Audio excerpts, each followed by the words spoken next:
Welcome back, dear traveler of souls. Tonight, we continue our journey through the Soul Path Chronicles with a tale called The Compass of Inner Light, a mystical story of awakening, where a lost wanderer follows a compass that points not to places, but to truth within. Before we begin, take a deep breath. Let the world fade away. And if you haven't already, subscribe to join us on this path of inner light and timeless stories. Let's begin. The Compass of Inner Light. Part 1. The Wanderer and the Compass. The wind whispered across the endless dunes, carrying with it the scent of dust and forgotten dreams. The desert stretched without end, a sea of shifting gold and silver that shimmered under a dying sun. Kael trudged forward, his boots sinking into soft sand, his cloak tattered by weeks of travel. The sky above was a fading canvas of violet, and the first stars blinked awake like scattered embers of memory. He no longer remembered how long he had walked. Once he had mapped lands and rivers, tracing the borders of kingdoms with precise ink strokes and steady hands. The world made sense to him when it could be measured. But then the maps had begun to feel hollow, outlines of something he could no longer feel. When his wife fell ill and slipped beyond the reach of his compass and coordinates, the lines of his maps had dissolved with her. What use were maps when the soul itself was lost? Now he wandered without a destination, following only the dim instinct that something waited for him beyond reason. That night, he made camp beside a formation of half-buried stones, their surfaces carved with strange spirals. The wind moaned between them like a voice too ancient to belong to any one language. He lit a small fire, the last of his oil, and warmed his hands. As the flames danced, he took out his old brass compass, cracked, dull, its needle unmoving. It had not pointed north since he entered the desert. He stared at it for a long time, then laughed softly to himself. Even you have forgotten where to go. He closed his eyes. Sleep came slow and uneasy. The desert had a way of stirring dreams from the depths, dreams too real to be ignored. In the dream, Kael stood in a place where the sand glowed like moonlight. Above him, the constellations shifted, forming shapes he had never charted before. Something pulsed beneath the sand, faint at first, then brightening like a heartbeat. He knelt down. The sand was warm, alive. As he brushed it away, light spilled forth, dazzling and soft. A sphere emerged glass-like, but fluid, inscribed with faint runes that shimmered in hues of blue and gold. It floated above his palm, weightless. At its center glowed a single point of light, pulsing in rhythm with his own heartbeat. A voice not heard but felt whispered through the air. Seek not direction, but alignment. Kael jolted awake. His campfire had burned to embers, the night still and cold. But something glimmered beside him in the sand. He reached out and froze. There it was, a small luminous sphere, exactly as in his dream, half buried and softly humming. He hesitated. The desert around him was silent, as if holding its breath. Finally, he brushed the sand away and lifted it in his palm. It was cool to the touch, but inside, something alive stirred, a slow swirl of light, shifting between pale blue and gold. It wasn't made of glass or metal. It felt more like condensed starlight, fluid yet solid. No compass markings, no needle. Yet as he watched, the inner light turned and steadied, pointing toward the horizon. He turned his body. The light shifted again, following no direction he could measure. When he faced east, toward the pale shimmer of dawn, the light pulsed brighter. He whispered, "You're not pointing north." The light dimmed, then flared again, as if responding to his voice. He felt something stir deep inside, an emotion he hadn't allowed himself in years. Wonder. At dawn, Kael began to follow the direction the light seemed to choose for him.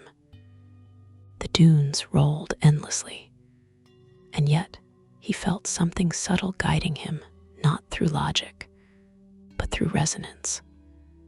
When his thoughts strayed toward fear or doubt, the compass dimmed. When he let go, it brightened again. It was as though it responded not to the world around him, but to the world within him. Hours passed. The sun climbed high, merciless and white. Sweat stung his eyes. He drank the last of his water and pressed on. Then, in the heat haze, he saw her. A lone figure stood on a ridge ahead, still as a statue, her cloak rippling in the wind. When he drew closer, he saw her eyes, clear, strange, the color of stormlight reflected in a calm sea. "Traveler," she said softly, as if she'd been waiting for him. "You found it." Kael blinked. Found what? The compass of inner light. He glanced at the sphere, glowing faintly in his hand. "You know what this is?" "I know what it does," she said, "and what it demands." She stepped closer, her shadow long across the sand. "It does not guide by stars or by lands. It guides by truth. And truth," her voice turned almost tender, "is never where you think it is." Kael frowned. "Who are you?" "Serai," she replied simply. "A wanderer like you once." "Why are you here?"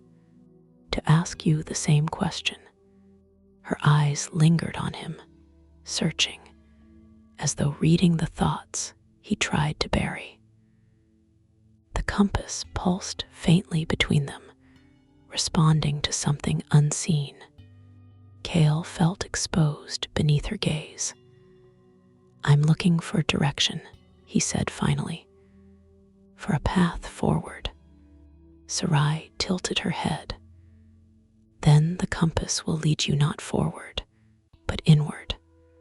"I don't understand." "You will," she said, and turned toward the horizon. "Follow it. But remember, the compass points not to where you wish to go, but to what you most fear to face." Kael's throat tightened. "And if I refuse, then it will dim, and so will you." They walked together in silence for a time.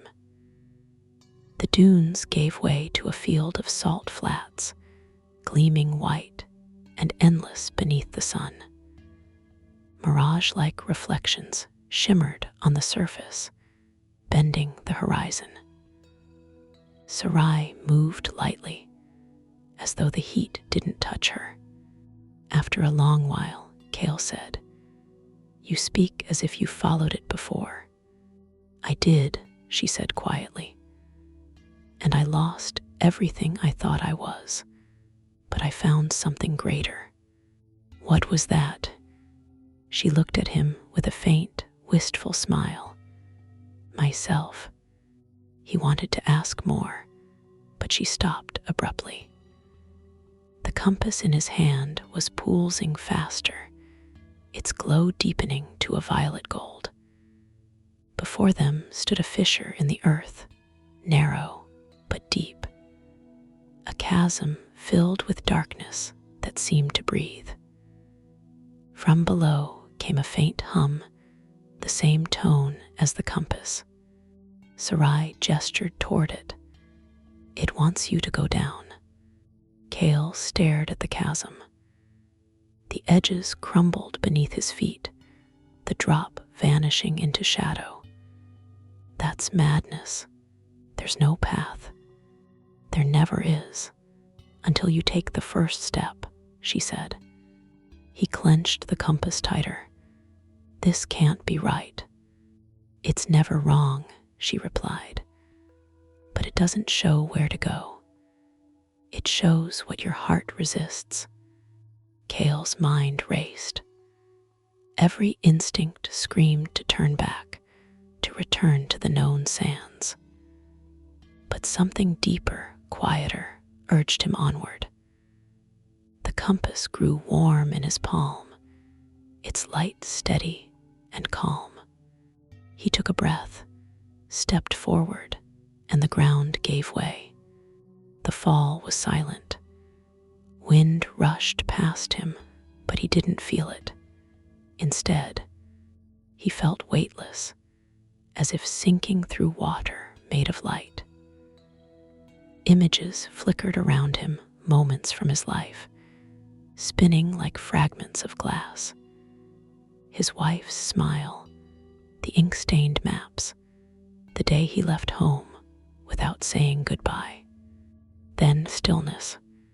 He stood in a cavern of crystal mirrors. The air shimmered with faint music, a sound like breath and heartbeat combined.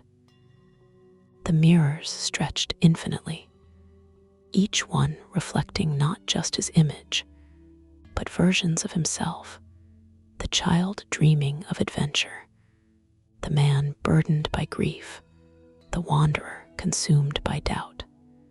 The compass floated from his hand, rising slowly. Its light refracted across the mirrors, casting prisms of gold and blue. Each reflection stepped closer, surrounding him. From all directions, his own voices spoke, overlapping, echoing. "Why did you leave? You couldn't save her. You'll never find the way back. You failed." Kael dropped to his knees. The voices pressed in, relentless, suffocating. The compass pulsed brighter, but he couldn't look at it. Then through the noise, another voice, soft, steady, familiar, cut through. "Forgive yourself." He looked up. One reflection, one version of himself, stood apart. Not angry, not sorrowful, simply watching with compassion. As Kael met its gaze, the other reflections began to fade.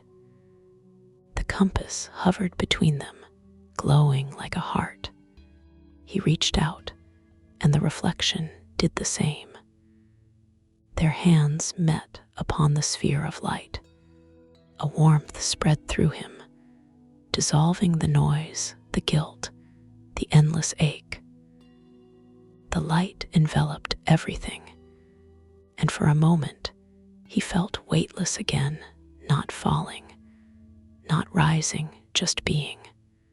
When Kael opened his eyes, he was lying on the desert floor. The chasm was gone. Serai stood nearby, watching the sunrise, a thin line of gold stretching across the horizon.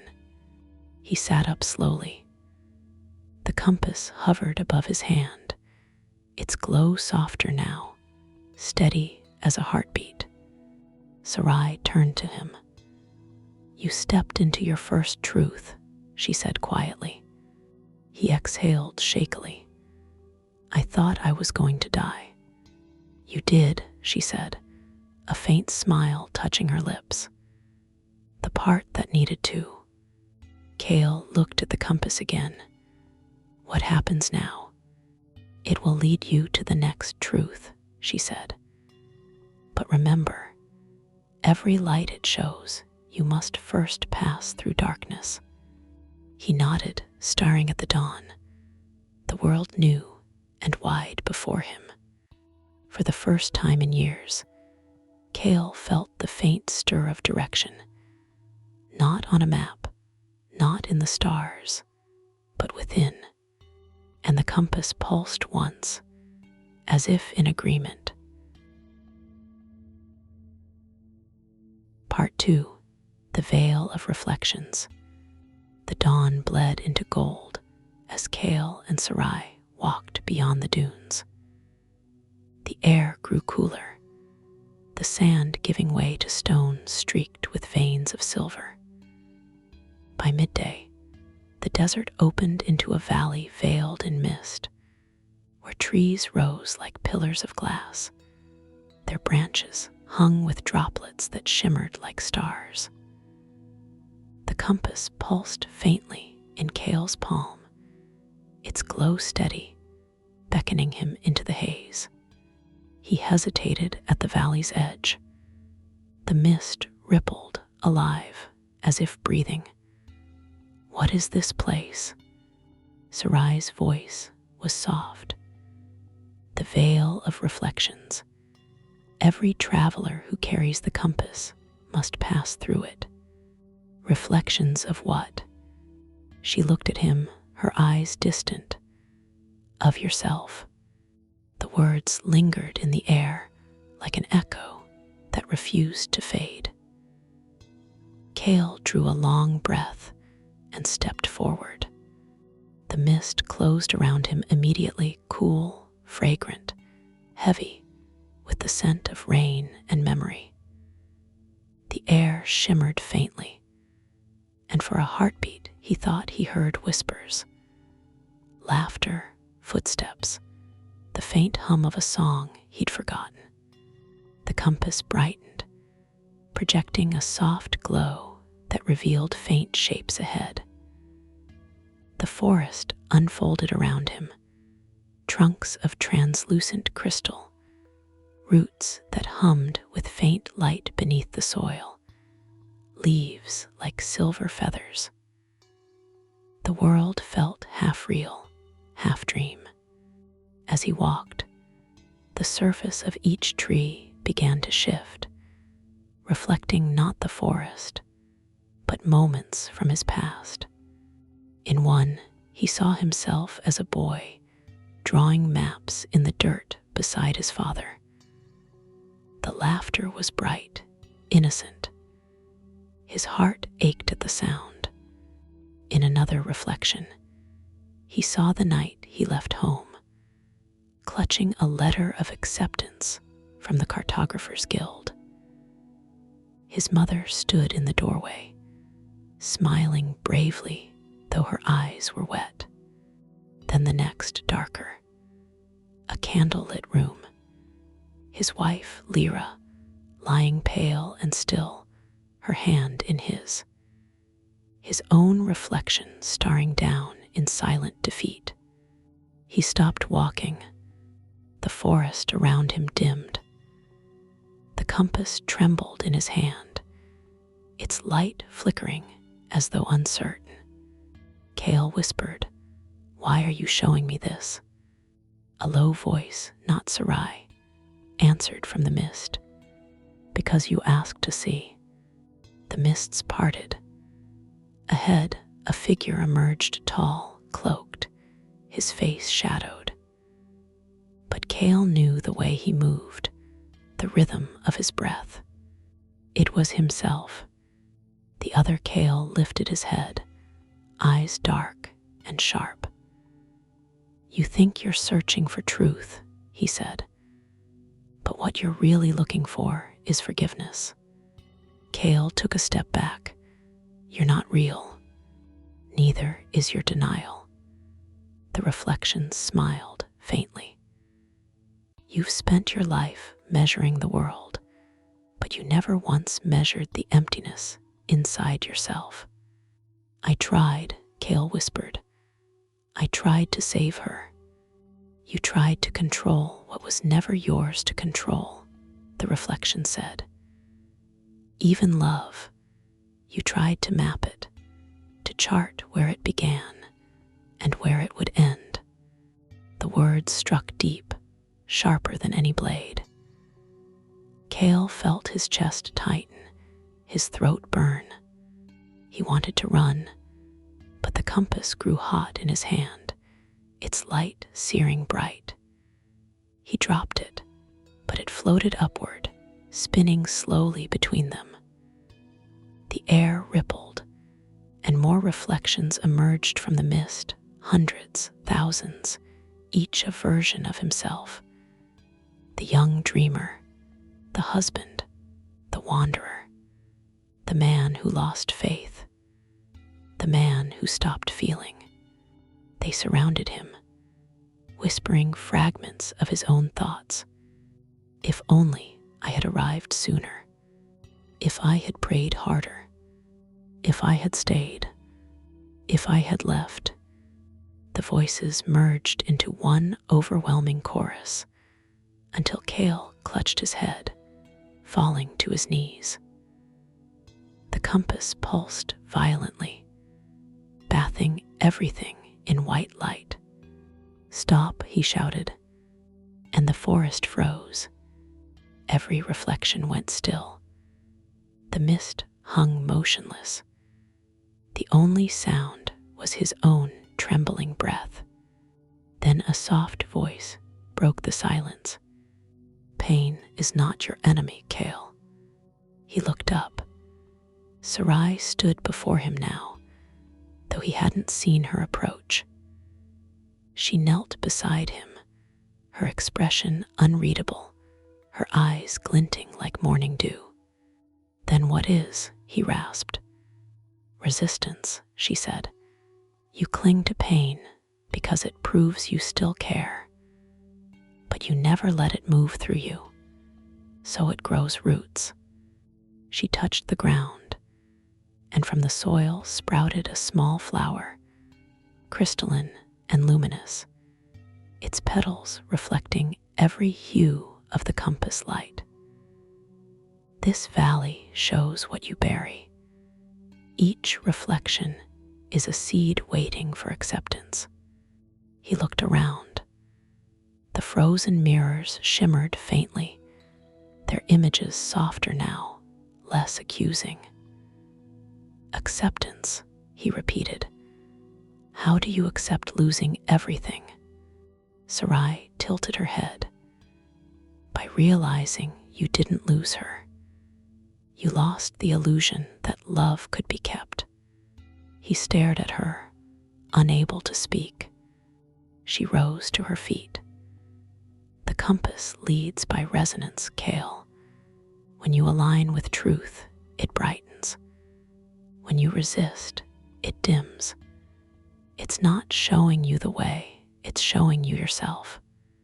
As she spoke, the compass floated back toward him, glowing with a soft, golden hue. Kael reached out, hesitant, but this time it didn't burn. It hovered above his palm like a heartbeat made visible. He whispered, "What happens if I keep walking?" "You'll find another reflection," Serai said. "Deeper than this one. But it will not take you forward until you forgive the man you were." Kael closed his eyes. Around him, the mirrors shimmered again, showing not grief, but moments of tenderness, laughter, warmth, the quiet touch of Lyra's hand as she traced his maps. He felt tears rise, but they were not the same as before. They were softer, cleansing. He looked at one reflection, the Kael who still believed in wonder. Slowly, he reached toward it. The reflection did the same, and their hands met upon the surface of the mirror. It rippled like water. The image smiled. Then it stepped back and dissolved into light. The mist began to thin, the crystal trees glowing brighter. He felt lighter, as though something heavy had loosened within him. The forest itself seemed to breathe, the air humming with quiet harmony. Serai watched him silently. He said, "You knew this would happen." "I knew it could," she replied. "But the path is never certain. Only the seeker can decide whether to face his own reflection." "Did you face yours?" he asked. For a moment, the faintest shadow crossed her face. "Once," she said, "and I still walk among the echoes." She turned away, and for the first time, Kael wondered if she was as human as she seemed. As they left the valley, the terrain shifted again. The mist rolled away, revealing distant peaks crowned with storm clouds. Between them stretched a wide chasm spanned by a fragile bridge of light. The compass flickered, drawing them toward it. Kael glanced back one last time. The veil of reflections shimmered behind him like a dream, no longer haunting, but luminous. He whispered to himself, "I remember now." Serai glanced at him. "What do you remember?" "That the maps I drew were never meant to chart the world," he said. "They were meant to remind me how to find my way back to wonder." Serai smiled faintly. "Then the compass has already changed you. Or maybe I just stopped fighting it." She nodded toward the storm ahead. "Keep that piece close. You'll need it on the bridge of whispers." The wind rose, carrying the scent of rain and lightning. Kael felt the compass vibrate in his palm, no longer just a guide, but a living pulse in harmony with his own heart.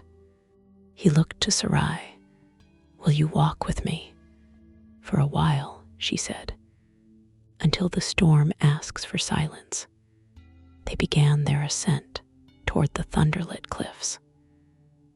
Behind them, the veil of reflections faded into mist, a sanctuary of truth now sealed behind memory. Kael didn't look back again.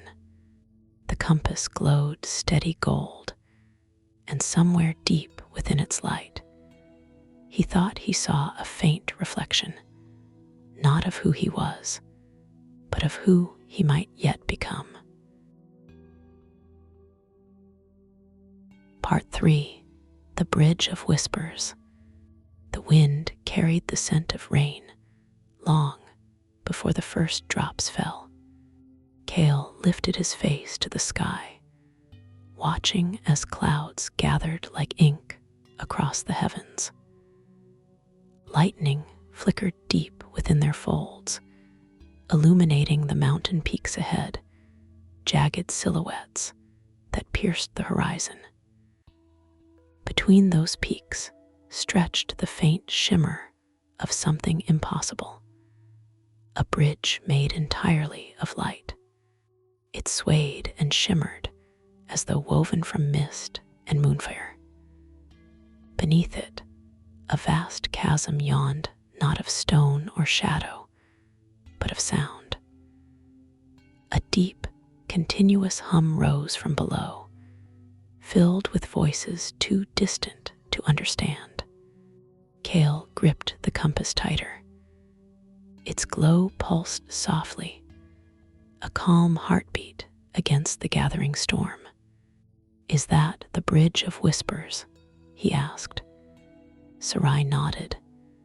Every traveler must cross it, but only truth can bear your weight. Kael frowned. Truth again. He gave a strained smile. Seems it follows me wherever I go. It doesn't follow, Serai said. It waits. Always. Lightning tore through the sky, a white vein across the dark. The rain began slow, deliberate drops that hissed as they hit the glowing bridge. The hum below shifted into faint murmurs, then words. Voices whispered through the wind, fragments of memory and doubt, old echoes of things once said. Kael froze as he recognized one. Kael, promise me you'll keep searching for what's real. Lyra's voice, soft, trembling, the night before she grew too weak to speak again. His throat tightened. I can't do this. Yes, you can, Serai said gently. The bridge carries only those who walk in honesty. Every lie, every pretense, it will fall through. Kael looked at her, searching her face. And have you crossed it? Her eyes flickered with something unreadable. Once, barely. They stepped onto the bridge. The moment Kael's boots touched it, the world shifted.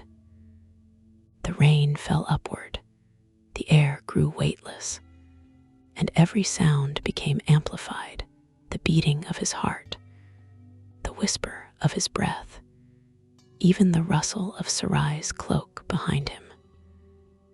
Beneath the translucent light stretched a bottomless expanse of shadow that pulsed with the rhythm of 1,000 unspoken words. The bridge vibrated faintly under his feet. Each step triggered an echo, faint whispers rising from the chasm below, repeating words from his past. You always run when it gets hard. You think the stars owe you meaning. You left before she could forgive you. Kael stumbled, clutching the glowing rail of the bridge. They're my thoughts, he whispered. My fears. They're your truths, Serai said. Every traveler hears their own. He turned to her, the rainless air swirling around them.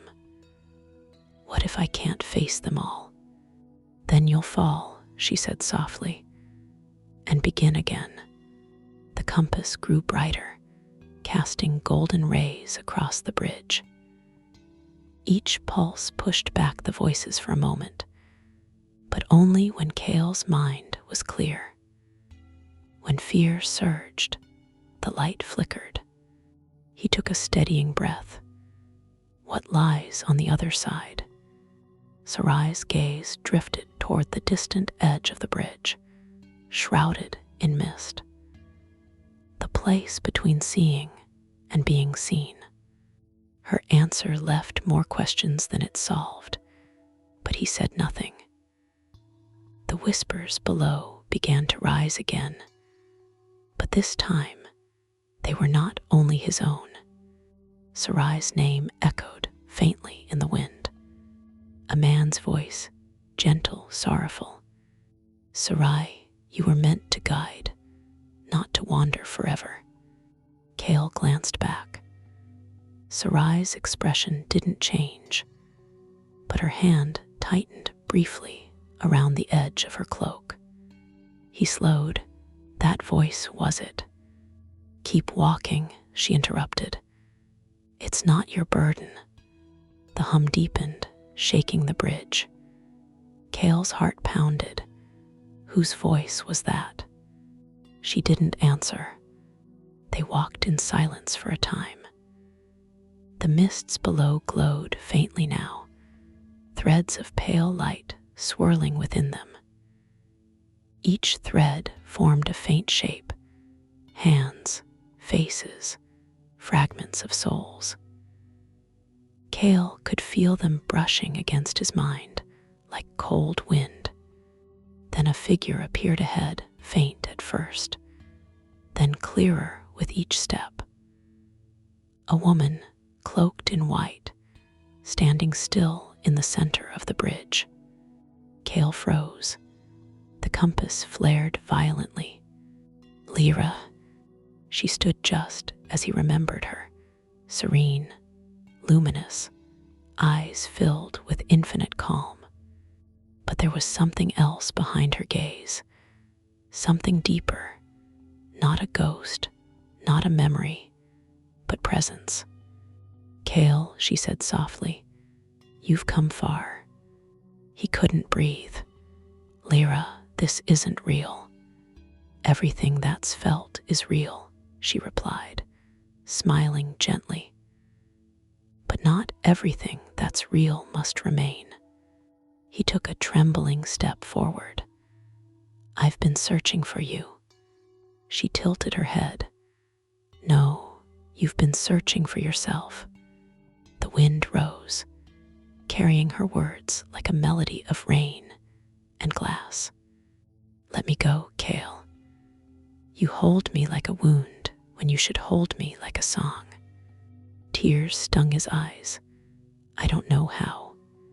Then learn, she said, and reached toward him. Her hand dissolved into light before it touched his. The compass dimmed, its glow folding inward.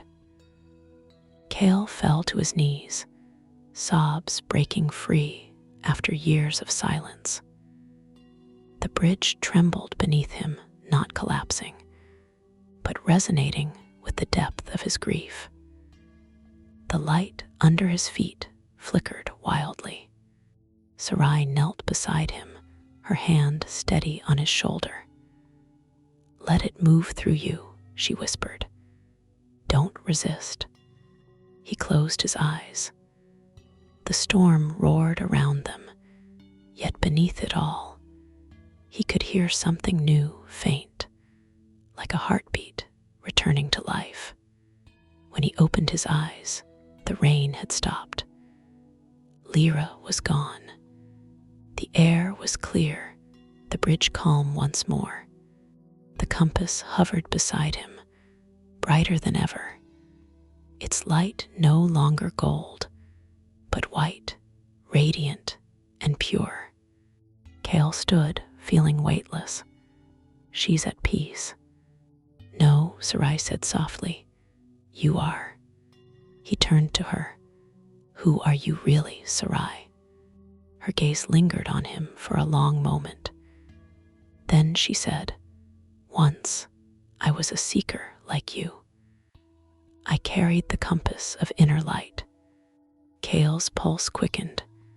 Then what happened? I reached the end of my path, she said, and chose to stay. Why? She looked out across the bridge, where the mist thickened again. Because every traveler who finds the compass must be guided by one who understands it. When I crossed this bridge, I was offered a choice to continue into the light or to remain and help others find theirs. Kael frowned. So you're bound to this path. I am bound by compassion, she said quietly, and by unfinished echoes. He studied her face, the calm poise, the hidden sorrow. That voice I heard before, was it the one who guided you? Her eyes shimmered, and for the first time, he saw tears gather. Yes, and when he crossed the final threshold, I wasn't ready to follow. Kael understood then. She was both guide and ghost, a soul who had chosen to linger between worlds so others might not walk alone. The bridge began to hum again, stronger this time, as though sensing Kael's realization. Serai glanced ahead. We must keep moving. The bridge will not hold once your truth is spoken. My truth, Kael asked. What truth remains? Speak what still binds you, she said. Only then will you reach the far shore. Kael closed his eyes. The compass glowed steadily in his hands. He thought of Lyra, of the life they'd shared, of the maps he'd drawn that never truly showed him home. He thought of the man who could never forgive himself for failing to control the uncontrollable. He took a deep breath. My truth, he began, his voice shaking. My truth is that I have never been lost, only afraid to stop searching. The wind fell silent. The entire bridge shone, each strand of light pulsing in rhythm with his heartbeat. The chasm below dissolved into pure radiance. Kael felt warmth spread through him, vast and encompassing, as though the universe itself exhaled in relief. Serai smiled faintly. Now you understand. What happens now? He asked. Now, she said, you cross freely. They walked the last stretch together. The light beneath their feet was steady, the air clear and still. The mist thinned ahead, revealing the far shore, a plateau bathed in soft golden glow, with a vast temple rising from the mist beyond it. As they neared the edge, Serai slowed. Kael turned to her. You're not coming. She shook her head gently. My path ends here. Yours continues. He reached for her hand. You don't have to stay. Her smile was bittersweet. Someone must greet the next traveler. That is the law of the compass. Every seeker who reaches truth leaves behind a guide. Kael's chest tightened. Then I'll stay. You cannot, she said. Your heart still beats in the realm of the living. He swallowed. Then how will I remember you? Her eyes softened. You already do. I am the voice that reminds you to listen, the silence that asks you to feel. The wind stirred. The compass flared one final time, hovering between them. Serai placed her palm against it. When you cross, let it go. The light will know its way home. He nodded, tears glinting in his eyes. Thank you. She stepped back as the bridge began to dissolve behind her. Go, Kael. The truth awaits. He turned and crossed the final span. The light beneath him solidified into pure brilliance. The storm faded into stillness. Each step grew lighter until his body felt made of the same substance as the bridge itself.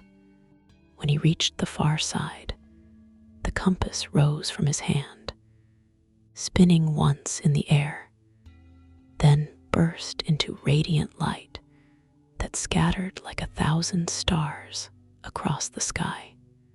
Kael watched as Serai's form shimmered, fading into the mist. Her final whisper carried on the wind. Seek not direction, but alignment. And then she was gone. Kael stood alone at the threshold of the golden plateau. The storm had passed. The air was clear.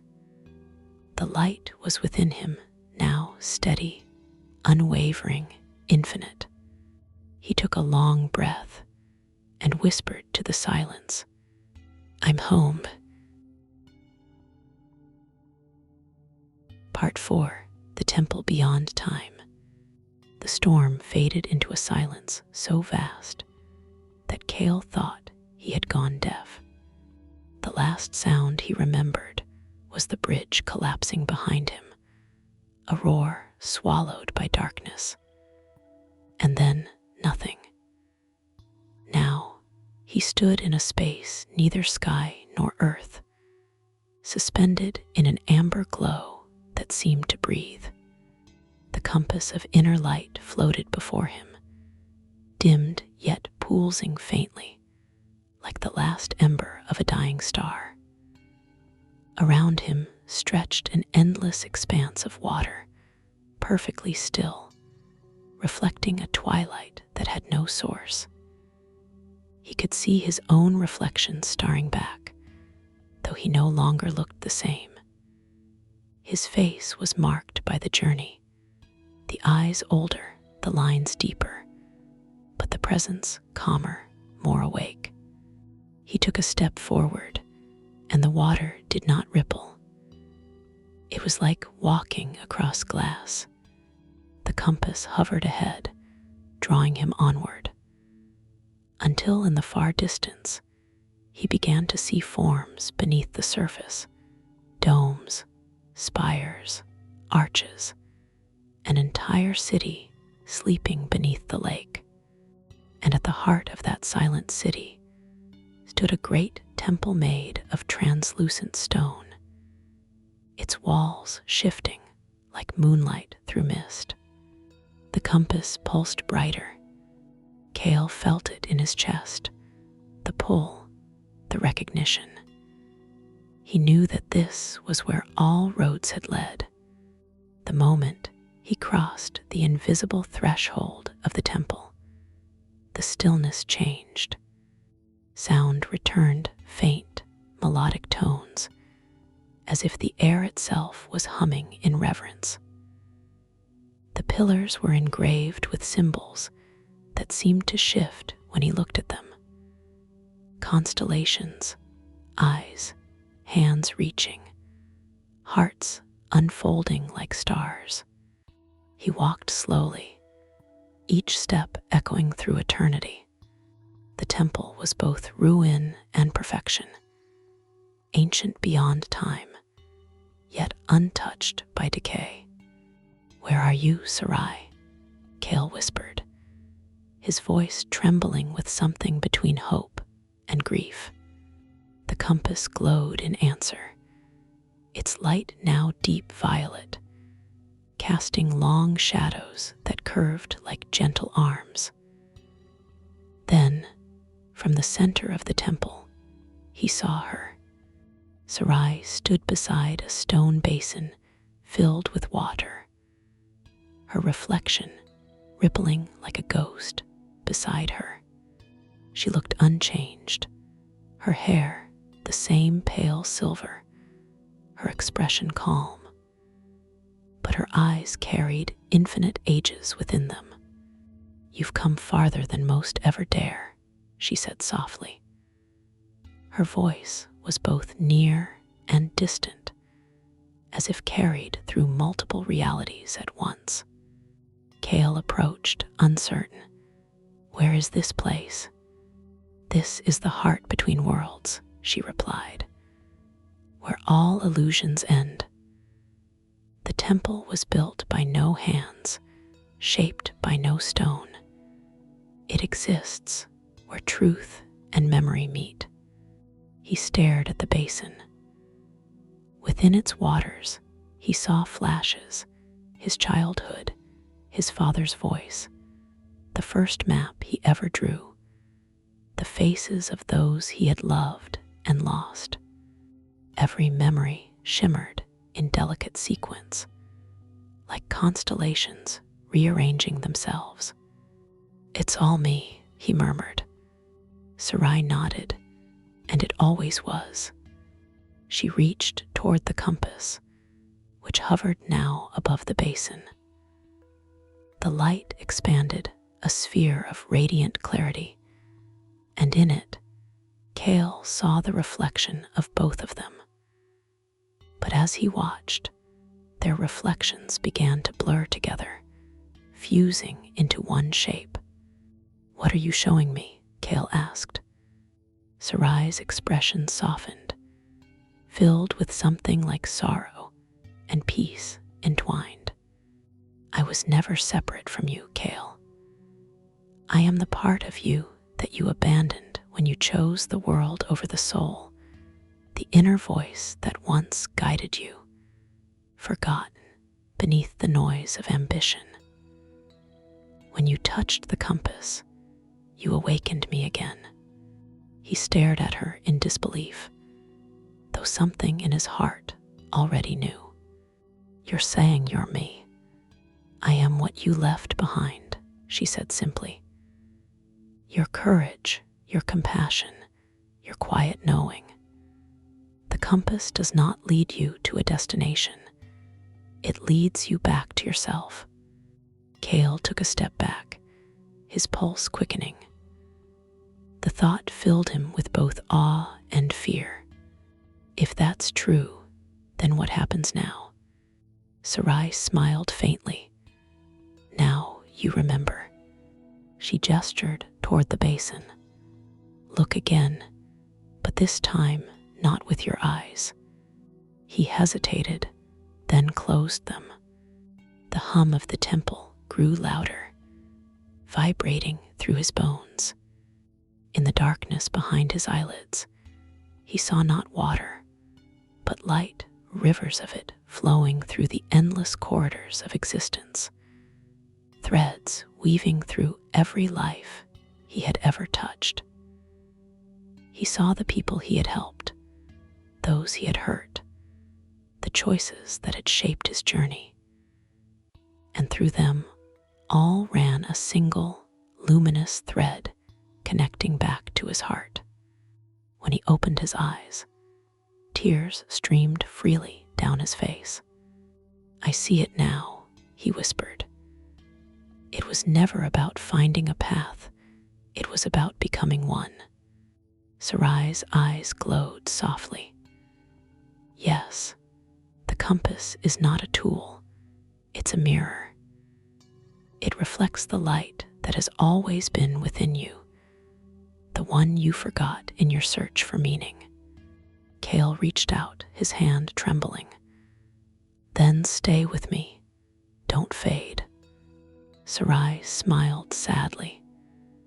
I cannot stay because I was never apart. When you accept me fully, I will cease to be separate, and you will be whole. The compass flared suddenly, filling the temple with pure, golden radiance. Kael felt it burn through every corner of his being, not as fire, but as remembrance, a homecoming of light. The symbols on the walls came alive, flowing like rivers of living script. Serai stepped into the light, and for a moment, her form wavered. The edges of her figure turned translucent, her shape dissolving like mist at dawn. No, Kael said, stepping forward. Please, do not mourn what was never lost, she whispered. Her voice was inside him now, echoing from within his chest rather than the air. You've walked through fear, shadow, and silence. You faced every reflection and still chosen to see with compassion. That is the true light. The compass split open like a flower of radiance, and from its core emerged a single glowing seed. Kael reached out instinctively, and the seed drifted into his heart. A warmth spread through him, gentle, eternal, and with it came a memory deeper than time. Standing under an endless sky as a child, feeling wonder without reason, love without condition, the temple began to dissolve. The walls turned to dusts of starlight, the pillars folded into streams of energy, and the lake outside shimmered until everything became one boundless horizon of light. He stood alone once more, but no longer lost. Where the compass had floated, there was only a faint glow pulsing in rhythm with his heartbeat. He understood now. The compass had never guided him to a place, but to a state of being. The desert, the forest, the bridge, all were fragments of the same lesson, that every direction led inward. As he looked around, the world shifted again. The light condensed into shapes, land, trees, distant mountains. And soon he found himself standing at the edge of a vast meadow beneath a dawn sky. The air was fresh and filled with birdsong. He could feel the heartbeat of the world, slow, patient, infinite. And it was the same as his own. "Serai," he said softly, out of habit more than hope. A breeze stirred the grass, and though no one stood beside him, he heard her voice, clear, radiant, eternal. "The compass has returned home, Kael. Now, walk not by sight, but by light." He closed his eyes, feeling her words settle deep within him. When he opened them again, he smiled. For the first time in countless steps, he didn't look for a path ahead. He simply began to walk, knowing that wherever he went, the light within would guide him. And as he did, the horizon shimmered with a promise, not of an ending, but of endless becoming. Part 5. The light returns home. Dawn spilled across the horizon like a slow awakening. Kael stood at the edge of the meadow where the temple had dissolved, the first rays of sunlight brushing over his face. The air was crisp, filled with the faint scent of rain and new grass. The silence was not empty. It was alive, breathing with the soft pulse of existence. He could feel it within him, that quiet radiance where once there had been doubt. The compass was gone, yet its pulse remained in his chest, a steady, rhythmic glow. Each heartbeat hummed with something beyond words, peace that required no destination. For a long time, he simply stood there, watching the world unfold, the mist lifting from the fields, the silver dew catching the early light, a river gleaming in the distance like a vein of glass. He felt, for the first time in years, entirely present. He began to walk. There was no direction, no plan, only movement guided by trust. The path wound through the meadow, across a shallow stream where stones glistened beneath clear water. When he stepped through, the reflection of the sky rippled, and for a heartbeat he thought he saw Serai's face smiling faintly from beneath the surface. He smiled back, not with sadness, but gratitude. Ahead lay a grove of whispering trees. Birds stirred in the branches, and sunlight fractured through the leaves, scattering dappled patterns across his path. Every sound, every color, felt sharper now, as though the veil between the inner and outer worlds had thinned. The world hadn't changed. He had. By midday, he reached the edge of a small village. It was peaceful cottages of stone and wood nestled along a hillside, smoke curling lazily from chimneys. Children's laughter drifted through the air, mingling with the scent of bread baking. Kael paused at the outskirts, uncertain. He had wandered so long through lands of silence and spirit that the simple sound of human life felt almost otherworldly. A woman carrying a basket of herbs noticed him and smiled. "Traveler, are you lost?" Kael hesitated. The question stirred something deep inside him, an echo of who he had been. But then he returned the smile. "No," he said quietly, "not anymore." She nodded, seeming to sense something in his tone. "Then welcome home, wherever that may be." He spent the night in the village inn, near a fire that crackled softly. The warmth felt different now, not merely physical, but symbolic, as though each flame mirrored the one burning within him. The innkeeper's daughter asked him where he was headed. "Nowhere in particular," he answered, staring into the firelight. "I used to think the path mattered. Now I think it's the walking that does." The girl frowned in thought, then smiled. "That sounds like something my grandmother would say." Kael chuckled. "She must be wise.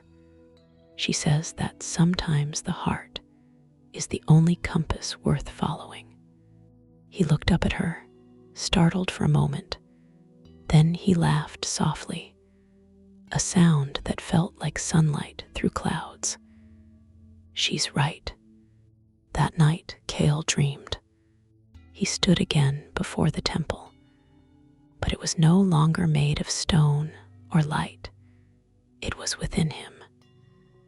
Its halls stretched through his veins. Its pillars rose from his breath. In its center burned a flame gentle, unwavering, and around it, faint as starlight, he heard Serai's voice. "You are not the traveler anymore, Kael. You are the path itself." When he awoke, the world seemed brighter. He stayed in the village for several days, helping where he could, repairing a broken fence, guiding travelers who had lost their way, drawing maps for children who dreamed of distant lands. But unlike before, the maps were not of rivers or mountains. They were simple circles of light, spirals, symbols. "These are maps of where to begin," he would tell them, "not where to go." People began to gather around him at sunset, listening to his stories, tales of deserts made of mirrors, of a bridge that whispered truths, of a compass that pointed toward the heart. Most thought them metaphors, fables meant for reflection. A few, the ones who listened quietly, felt something stir within. One evening, as the sky turned violet, Kael walked to the riverbank alone. The air shimmered faintly, that same thinness between worlds that he had felt in the temple. He knelt by the water and whispered, "Are you still there, Serai?" The ripples danced, forming brief patterns of light, and then her voice came, soft as wind through leaves.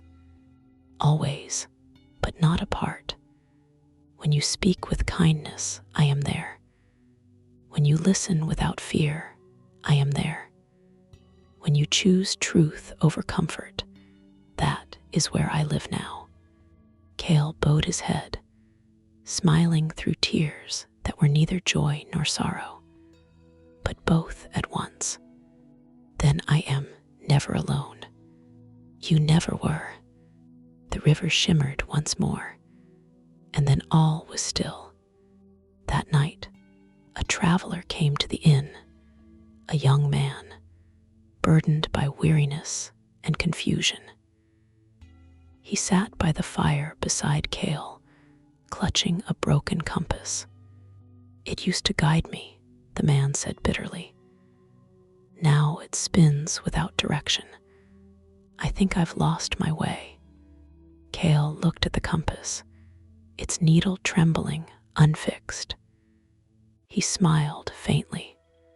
"Maybe it's showing you the truth," he said. The man frowned. "The truth? That there's no path outside you that will ever be clear until you find stillness within. Perhaps what you call being lost is only life waiting for you to listen." The man looked uncertain, then nodded slowly. "And if I don't know how to listen?" Kael gazed into the fire, seeing within its glow the reflection of countless suns. "Then start by being silent. The compass of light never disappears, it only waits." The traveler said nothing more, but his eyes softened. Kael handed him a small pendant.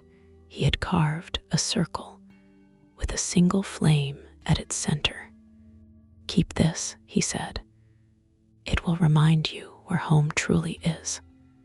Days passed into weeks. The seasons turned gently.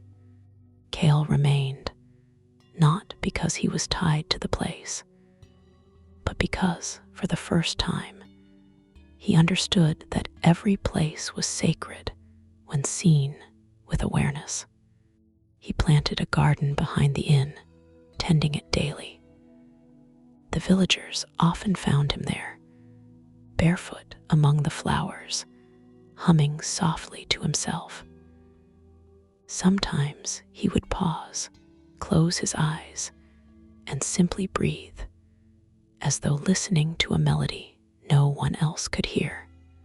And perhaps he was, for deep within his chest, the compass of inner light continued to glow. A quiet pulse in harmony with the rhythm of all living things. One evening, a golden sunset poured across the fields. Kael stood at the hill's crest, watching the horizon dissolve into crimson and rose. He felt the familiar presence beside him, not visible, but real nonetheless. "Serai," he whispered, "the journey over, isn't it?" Her voice answered like the echo of a smile. "No, Kael, the journey has only changed shape. The compass does not end where light begins. It continues as you." He nodded slowly, eyes glistening. "I think I understand now. The path home was never about distance. No, it was about remembrance." The wind carried her words away, but their warmth remained. As the sun sank, the first stars began to appear faint, shimmering, alive. Kael reached into his cloak and found, to his quiet surprise, a faintly glowing rune etched on the inner fabric, the same symbol that once adorned the compass. He traced it gently, smiling. Still here. Above him, the stars formed a pattern, not a map, but a message. Every light a reflection of the one within. He lifted his face to the heavens, closed his eyes, and whispered one final prayer, not of asking, but of gratitude, for the silence that taught me to listen, for the darkness that showed me the stars, for the compass that led me home. And with that, Kael walked forward into the night, no longer seeking the path, for he had become the light that illuminated it. And so ends tonight's journey. The compass has led us home, not to a place, but to the heart itself. Thank you for walking this path with us, dreamer.